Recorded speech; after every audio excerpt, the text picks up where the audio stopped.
I stared at the email for a good 5 minutes, not quite believing what I was seeing. After 5 years of late nights, cancelled weekend plans, and endless spreadsheets, I'd finally gotten the promotion. Mid-level manager to senior project director, with a salary increase that made my eyes water. I, Stacy Miller, had finally made it. My phone buzzed. It was Mom. "Hey, are you coming for dinner tonight?" Dad made his famous pot roast. I hesitated. Family dinners weren't exactly my idea of celebration, but I hadn't seen them in weeks. "Yeah, I'll be there, around 6. "Perfect, see you then, honey." I hung up and smiled. Maybe this would be nice. I could share my good news, and for once, maybe I'd be the center of attention instead of the twins. Jake and Emma had always been my parents' pride and joy. 8 years younger than me, they'd stolen the spotlight from the moment they were born. While I was working through college, they were getting straight A's in high school. While I was starting my career, they were the stars of their university. Now they were fresh college graduates, still living at home, still the golden children. I pulled up to my parents' modest suburban home at 6:15. Dad was in his usual chair, watching TV. Mom was setting the table. The twins were glued to their phones. We sat around the table, passing dishes back and forth. Dad talked about his part-time job at the hardware store. Mom mentioned something about her book club.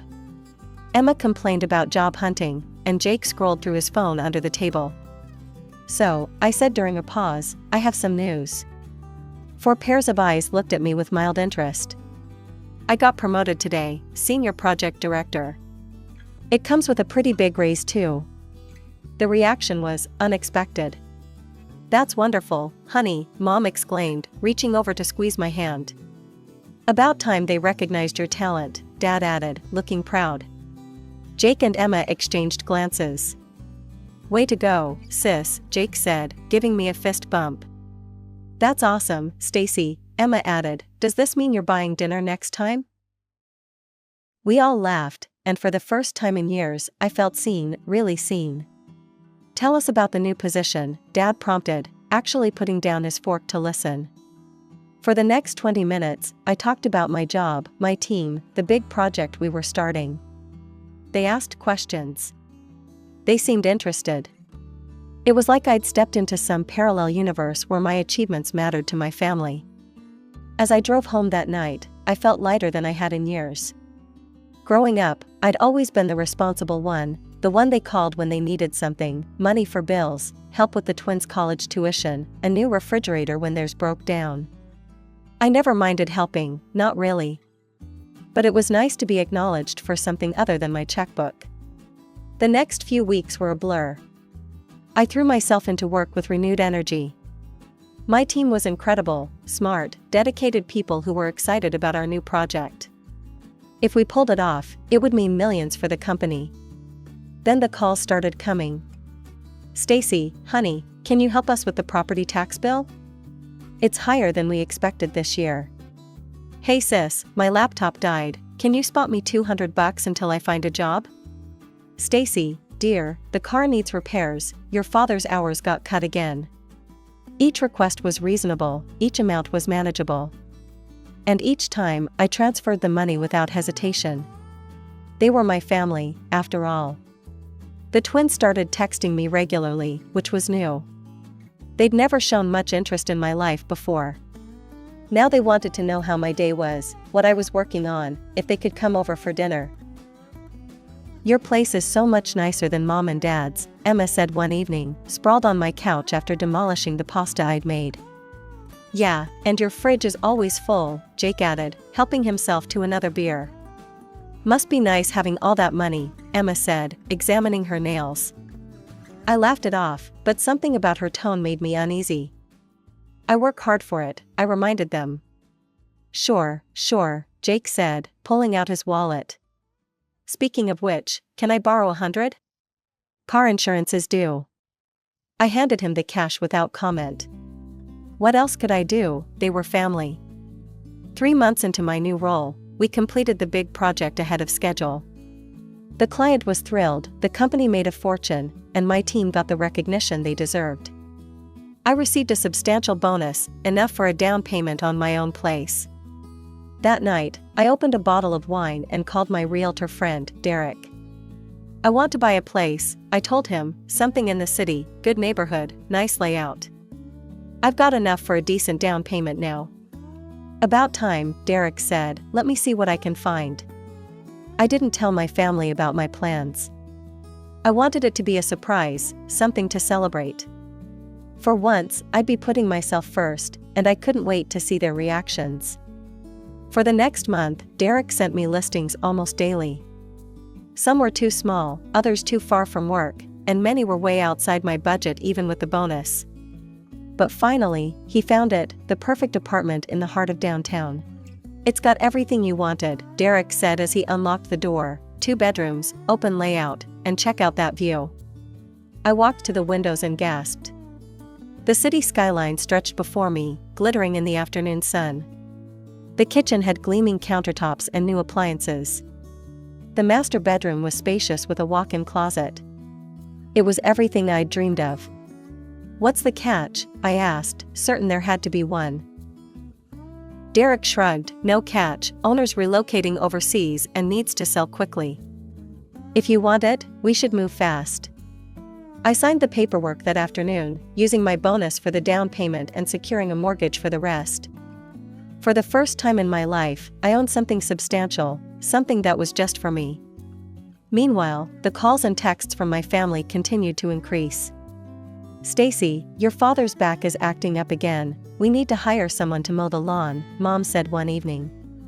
How much? I asked automatically, already reaching for my banking app. Just $300, you're such a good daughter.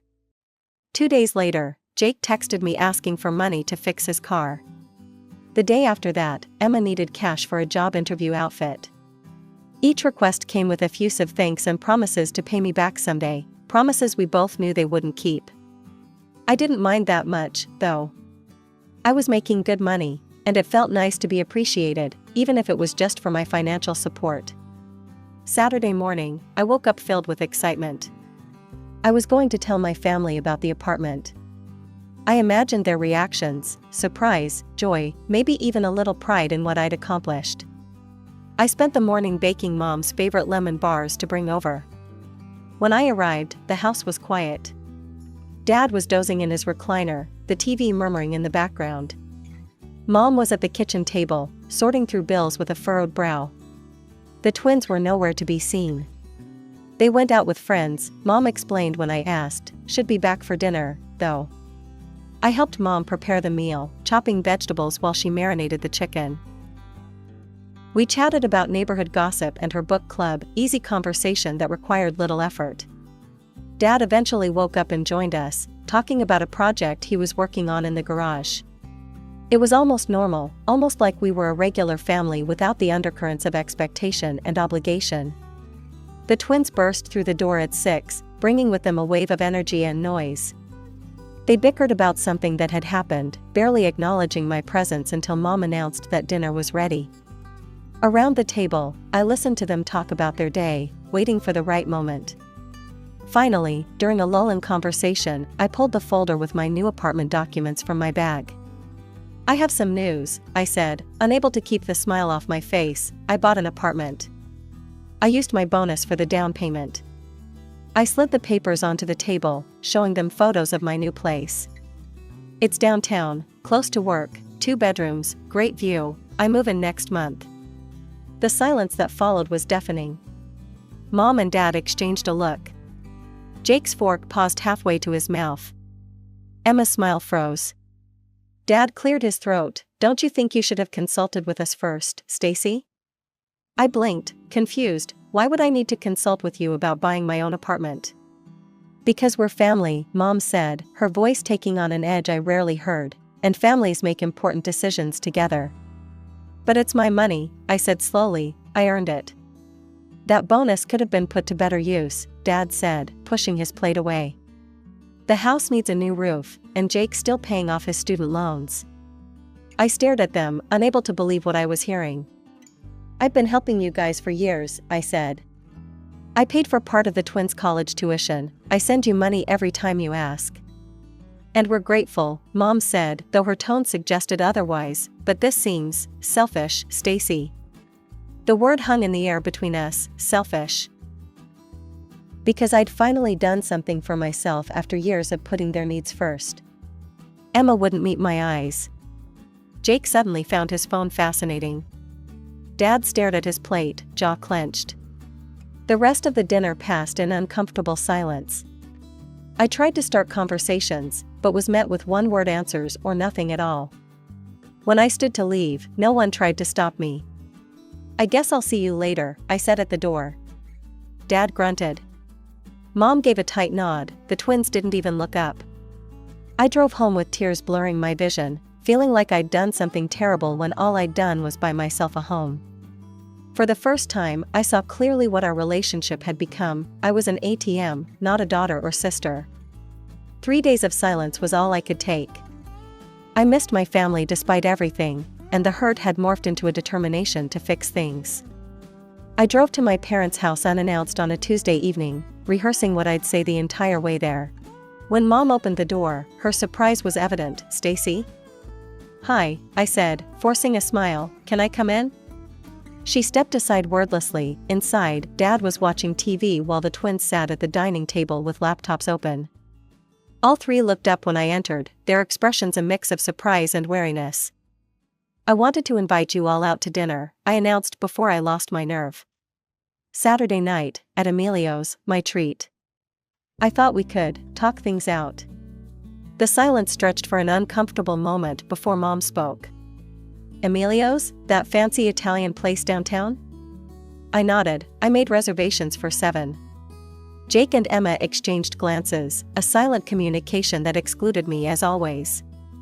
We'll be there, Dad finally said, his voice gruff. Right, everyone? Mom nodded, though her smile didn't reach her eyes. Of course, that's very generous, Stacy. Saturday arrived, and I spent extra time getting ready, wanting to look my best. I wore my favorite dress and arrived at Emilio's 15 minutes early to make sure everything was perfect. They showed up exactly on time, dressed in their finest clothes. Mom had even put on makeup, something she rarely bothered with. The waiter appeared to take our drink orders. Dad chose their most expensive scotch. Mom selected a pricey wine. The twins both ordered cocktails that cost more than an entire meal at our usual restaurants. I just smiled and ordered a glass of house wine. So, I said after the waiter left, I wanted to apologize if I upset you all with my apartment news. I should have discussed it with you first. The lie tasted bitter, but I wanted peace more than pride. Mom reached across the table to pat my hand. We were just surprised, that's all. And a little hurt that you didn't include us in such a big decision. I know, I said, I'm sorry. Just like that, the tension dissolved. Dad started telling stories from work. Emma showed me pictures from a party she'd attended. Jake talked about a job interview he had coming up. When dinner arrived, I wasn't surprised to see they'd all ordered the most expensive items on the menu. Dad's steak, Mom's seafood platter, Emma's truffle risotto, Jake's veal chops. The bill came to over $600, but seeing them laugh and talk with me again almost made it worth it, almost. After that night, things returned to a familiar pattern, but with a noticeable shift. The requests for money became more frequent and for larger amounts. My parents called at least twice a week, always with some new expense they needed help with. The twins texted daily, their messages always ending with requests for cash.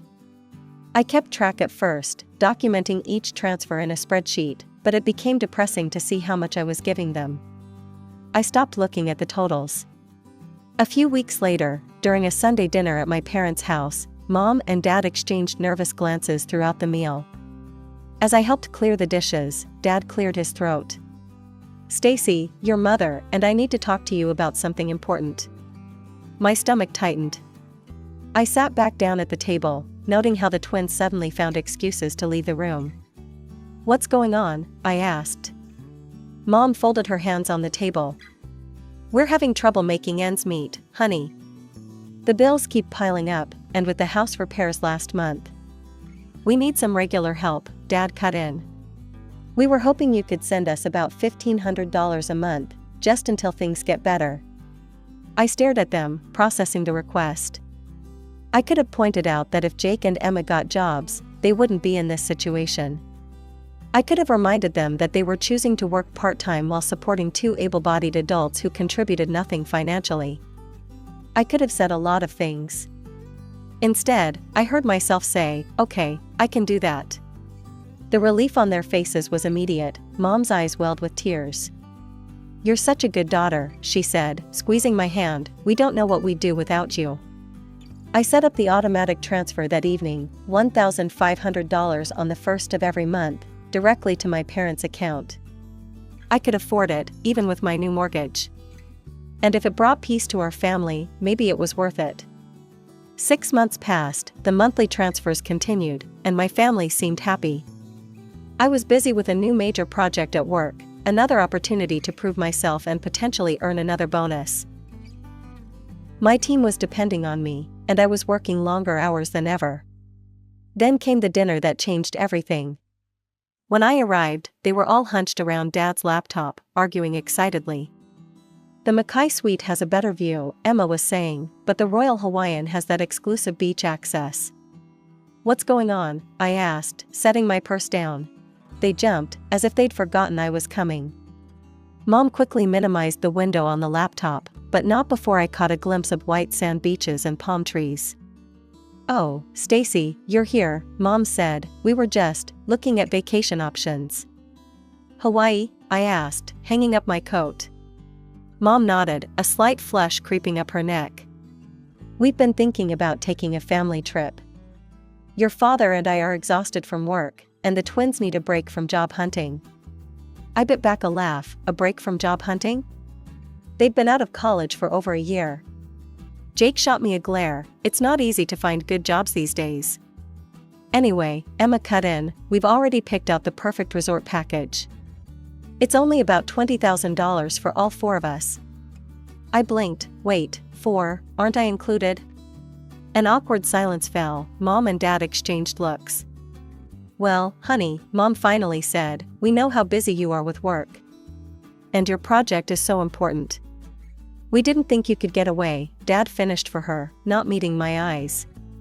The realization hit me like a physical blow. "You want me to pay for your vacation, but you don't want me to come with you?" "When you put it like that, it sounds bad," Emma said with a nervous laugh.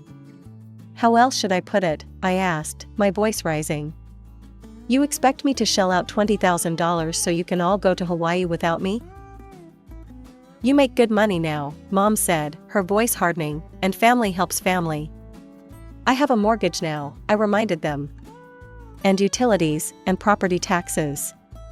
I can't just throw away $20,000 on a vacation I'm not even invited to." Dad's face darkened. "So your fancy apartment is more important than your family's happiness?" "That's not what I said," I protested, "but this is ridiculous. You work part-time, by choice, the twins don't work at all. Maybe if everyone got full-time jobs, you could pay for your own vacation." The room went silent. Mom's lips pressed into a thin line. Dad stood up abruptly. "I think you should leave," he said quietly. "We don't want to hear any more." I gathered my things, hands shaking with anger and hurt. No one spoke as I walked to the door. No one said goodbye. As I drove home, tears streamed down my face, but they weren't sad tears. They were angry ones. For the first time, I was truly seeing my family for what they were. A week after the Hawaii vacation blow-up, my family still hadn't called. I wasn't ready to apologize this time. I had nothing to apologize for. But as my birthday approached, I found myself missing them despite everything. Maybe they've had time to think, I told myself as I dialed Mom's number. Maybe they'll see how unreasonable they were being. The phone rang 4 times before she picked up. "Stacy," she said, her voice neutral. "Hi, Mom, I just wanted to let you know that my birthday is next Saturday, and I've reserved a table at Carlton Steakhouse. I'd like you all to come." I held my breath, waiting. There was a pause, then, "What time?" 7, I've got the private room in the back." "We'll be there," she said after another pause. "No happy early birthday, no we've missed you, just a flat statement of attendance." I hung up feeling both relieved and uneasy, but at least they were coming. I spent the week preparing for my birthday dinner. I bought a new dress, emerald green silk that cost more than I'd normally spend, but it was a special occasion. I even splurged on having my hair and makeup done professionally. At 6:45 on Saturday evening, I arrived at Carlton's. The hostess showed me to the private room I'd reserved. I ordered a glass of champagne and settled in. 7 o'clock came and went. Then 7:30. By 8 o'clock, I was on my third glass of champagne and had called each family member twice, with no answer. At 8:30, the waiter approached hesitantly. "Ma'am, would you like to order? The kitchen will be closing the main service soon." "Just a few more minutes," I said, my cheeks burning with embarrassment. "They'll be here." By 9 o'clock, I knew they weren't coming. I paid for my drinks and the room fee, tipped the staff generously for their patience, and left with as much dignity as I could muster. In my car, I checked my phone one more time. No calls, no texts. But just as I was about to drive away, a notification popped up, a message from Mom. My hand shook as I opened it. "This is what happens when you're selfish and don't help your family. Maybe next time you'll think twice before saying no to us. Happy birthday." I stared at the message, unable to believe what I was reading. They had deliberately stood me up on my birthday to teach me a lesson for not paying for their vacation. I drove home in a daze, my mind racing between hurt and fury. When I got to my apartment, I kicked off my heels and poured myself a glass of wine. "Happy birthday to me," I whispered, raising my glass to my empty living room. Then I opened my banking app and canceled the automatic $1,500 monthly transfer to my parents. I felt a strange calm as I hit confirm, not guilt, not anxiety, just relief. The next week passed in a blur of work and quiet evenings alone. No calls from family, no texts, no emails. It was peaceful, if a bit lonely. Until the following Sunday, when my phone exploded with notifications. Missed calls from Mom, Dad, Jake, and Emma. Voicemails, text messages, all within the span of an hour. I ignored them all day, focusing instead on a report I needed to finish for work. But by evening, curiosity got the better of me. I listened to the first voicemail. "Stacy, it's Mom, the money didn't arrive in our account this month. There must be some mistake, call me back immediately." The second, "Stacy, we're waiting for your call. The bank says there's no pending transfer, this is serious." By the fifth message, Mom was frantic. "We have bills due tomorrow. What are we supposed to do? Call us right now." I waited until 10 p.m., then called back. Mom answered on the first ring. "Where have you been? We've been trying to reach you all day. The money didn't come through. We have utility bills." "I canceled the transfers," I said, cutting her off. There was a moment of stunned silence. "You what?" Her voice was barely a whisper. "I canceled the monthly transfers, I'm not sending money anymore." But why?" "We need that money, we'll lose the house." "You stood me up on my birthday to punish me," I said, my voice steady despite the anger bubbling in my chest.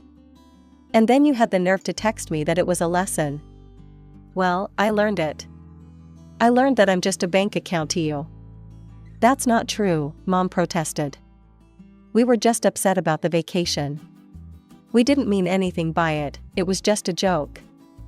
I laughed, a sharp sound with no humor. "Some joke, leaving your daughter alone in a restaurant on her birthday. We're sorry, okay, we made a mistake. But please, Stacy, we really need that money, we don't have enough for utilities." "That's not my problem anymore," I said. "Maybe it's time for Dad to work full-time. Maybe it's time for Jake and Emma to get jobs, any jobs, instead of waiting for their dream careers to fall into their laps. I'm done." I hung up and blocked their numbers, then I blocked them on social media and in my email.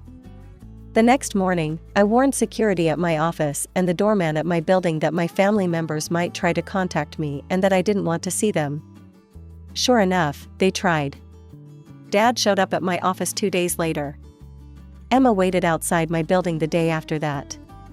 I walked past them without a word each time, their pleas falling on deaf ears.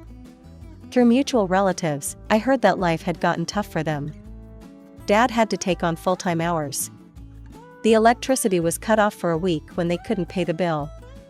Jake and Emma were applying for retail jobs, complaining the whole time about how they were overqualified. I felt no sympathy. They had made their choices, just as I had made mine. 6 months later, I received a letter in the mail, no return address, but I recognized Mom's handwriting. Inside was a birthday card, months late, with a simple message: "We're sorry, we miss you, please call us when you're ready." I put the card in my desk drawer and closed it firmly. Maybe someday I'd forgive them for seeing me as nothing more than a resource to be exploited.